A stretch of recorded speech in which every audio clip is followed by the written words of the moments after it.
ನಮಸ್ಕಾರ ಸ್ನೇಹಿತರೆ, MR. Relates ಇನ್ Kannada YouTube ಚಾನಲ್ಗೆ ತಮಗೆಲ್ಲರಿಗೂ ಪ್ರೀತಿಯ ಸ್ವಾಗತ. ನೋಡಿ, ಇವತ್ತಿನ ಈ ಒಂದು ವಿಡಿಯೋದಲ್ಲಿ ನಾನು ನಿಮಗೇನು ತಿಳಿಸ್ಕೊಡ್ತಾ ಇದ್ದೀನಿ ಅಂತಂದರೆ, IBPS ನೇಮಕಾತಿ ಅಂದರೆ ಇಲ್ಲಿ IBPSನಲ್ಲಿ ಕ್ಲರ್ಕ್ ಹುದ್ದೆಗಳನ್ನು ಕಾಲ್ಫಾರ್ ಮಾಡಲಾಗಿದೆ.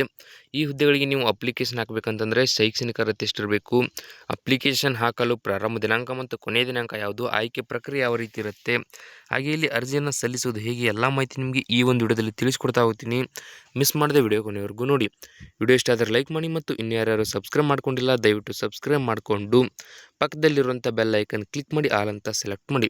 ಯಾಕಂದರೆ ಮುಂದೆ ನಾವು ಯಾವುದೇ ವಿಡಿಯೋ ಬಿಟ್ಟರೆ ನಿಮಗೆ ತಟ್ಟಂತ ನೋಟಿಫಿಕೇಶನ್ ಬರುತ್ತೆ. ಸೊ ಈಗ ಇದರ ಒಂದು ಮಾಹಿತಿಯನ್ನು ನೋಡ್ತಾ ಹೋದರೆ ನೋಡಿ, ಅರ್ಜಿ ಸಲ್ಲಿಕೆಯ ಪ್ರಕ್ರಿಯೆ ಆಗಸ್ಟ್ 1ರಿಂದ ಆರಂಭವಾಗಿ ಆಗಸ್ಟ್ 28ರವರೆಗೆ ಏನಪ್ಪ ಅಂದರೆ ಇರುತ್ತೆ. ಯಾವುದೇ ಪದವೀಧರ ಅಭ್ಯರ್ಥಿಗಳು ಅಂದರೆ ಡಿಗ್ರಿ ಮುಗಿಸಿದಂಥ ಅಭ್ಯರ್ಥಿಗಳು ಅವರ ಒಂದು ಅಫಿಷಿಯಲ್ ವೆಬ್ಸೈಟ್ www.ibps.in ಭೇಟಿ ನೀಡಿ ನೀವು ಅರ್ಜಿಯನ್ನು ಸಲ್ಲಿಸಬಹುದು. ಲಿಂಕ್ ಬೇಕಂದರೆ ಇದೇ ವಿಡಿಯೋ ಕೆಳಗಡೆ ಡಿಸ್ಕ್ರಿಪ್ಷನಲ್ಲಿ ಕೊಟ್ಟಿರ್ತೀನಿ, ಅದರ ಮೇಲೆ ಕ್ಲಿಕ್ ಮಾಡಿ ಡೈರೆಕ್ಟಾಗಿ ಅರ್ಜಿಯನ್ನು ಸಲ್ಲಿಸಿ. ಸೊ ಇಲ್ಲಿ ಪ್ರಮುಖ ದಿನಾಂಕಗಳನ್ನು ನೋಡ್ತಾ ಹೋದರೆ ಅರ್ಜಿ ಸಲ್ಲಿಕೆಗೆ ಪ್ರಾರಂಭ ದಿನಾಂಕ ಆಗಸ್ಟ್ 1, 2026ರಿಂದ ಅರ್ಜಿ ಸಲ್ಲಿಕೆಗೆ ಕೊನೆಯ ದಿನಾಂಕ ಆಗಸ್ಟ್ 28, 2026 ಇರುತ್ತೆ. ಇದರ ಒಳಗಾಗಿ ನೀವು ಈ ಹುದ್ದೆಗಳಿಗೆ ಅರ್ಜಿಯನ್ನು ಸಲ್ಲಿಸಬಹುದು. ಇದಾದ ನಂತರ ಪೂರ್ವಭಾವಿ ಪರೀಕ್ಷೆ ದಿನಾಂಕವನ್ನು ನೋಡ್ತಾ ಹೋದರೆ ಅಕ್ಟೋಬರ್ 2026ರಲ್ಲಿ ನಿಮ್ಮ ಎಕ್ಸಾಮ್ ಇರುತ್ತೆ. ಇದಾದ ನಂತರ ಫಲಿತಾಂಶ ಯಾವಾಗ ಬರುತ್ತೆ ಅಂತಂದರೆ ನವೆಂಬರ್ 2026ರಲ್ಲಿ ಬರುತ್ತೆ.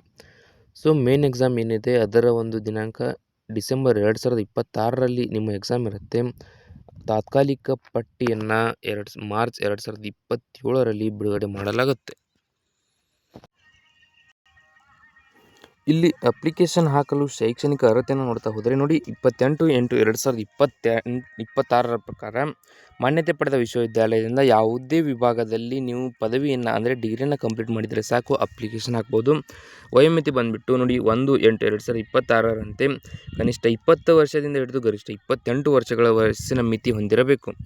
ಹಾಗೆ ಇಲ್ಲಿ ನೇಮಕಾತಿ ನಿಯಮಗಳ ಪ್ರಕಾರ ವಿಶೇಷ ವರ್ಗಗಳಿಗೆ ವರ್ಗವಾರು ವಯೋಮಿತಿ ಸಡಿಲಿಕೆ ಕೂಡ ನೀಡಲಾಗಿದೆ. ಸೊ ಆಯ್ಕೆ ಪ್ರಕ್ರಿಯೆ ಬಂದುಬಿಟ್ಟು ಮೊದಲಿಗೆ ಪೂರ್ವಭಾವಿ ಪರೀಕ್ಷೆ ಇರುತ್ತೆ. ನಾನು ಆಲ್ರೆಡಿ ಪೂರ್ವಭಾವಿ ಪರೀಕ್ಷೆ ದಿನಾಂಕನ ಹೇಳಿದ್ದೀನಿ.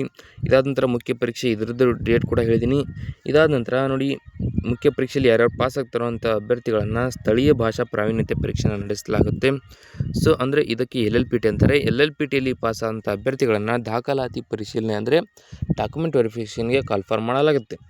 ಸೊ ಇಲ್ಲಿ ಸಂಬಳ ನೋಡ್ತಾ ಹೋದರೆ ಅಂದರೆ ಆಯ್ಕೆಯಾದಂಥ ಅಭ್ಯರ್ಥಿಗಳಿಗೆ ಪ್ರತಿ ತಿಂಗಳು 24,050 ರೂಪಾಯಿದಿಂದ ಹಿಡಿದು 1,64,480 ರೂಪಾಯಿವರೆಗೆ ತಿಂಗಳ ವೇತನ ಸಿಗ್ತಾ ಹೋಗುತ್ತೆ. ಸೊ ಇಲ್ಲಿ ಅರ್ಜಿ ಶುಲ್ಕ ಅದು ಕೂಡ ಕ್ಯಾಟಗರಿ ವೈಸ್ ಇದೆ, ಕರೆಕ್ಟಾಗಿ ನೋಡ್ಕೊಳ್ಳಿ. SC ST PWD ESM DESM ಅಭ್ಯರ್ಥಿಗಳಿಗೆ 175 ರೂಪಾಯಿ ಇರುತ್ತೆ. ಉಳಿದ ಎಲ್ಲ ವರ್ಗದ ಅಭ್ಯರ್ಥಿಗಳಿಗೆ ಏನಪ್ಪ ಅಂತಂದರೆ 850 ರೂಪಾಯಿ ಅಪ್ಲಿಕೇಶನ್ ಫೀಸನ್ನು ನೀಡಲಾಗಿದೆ.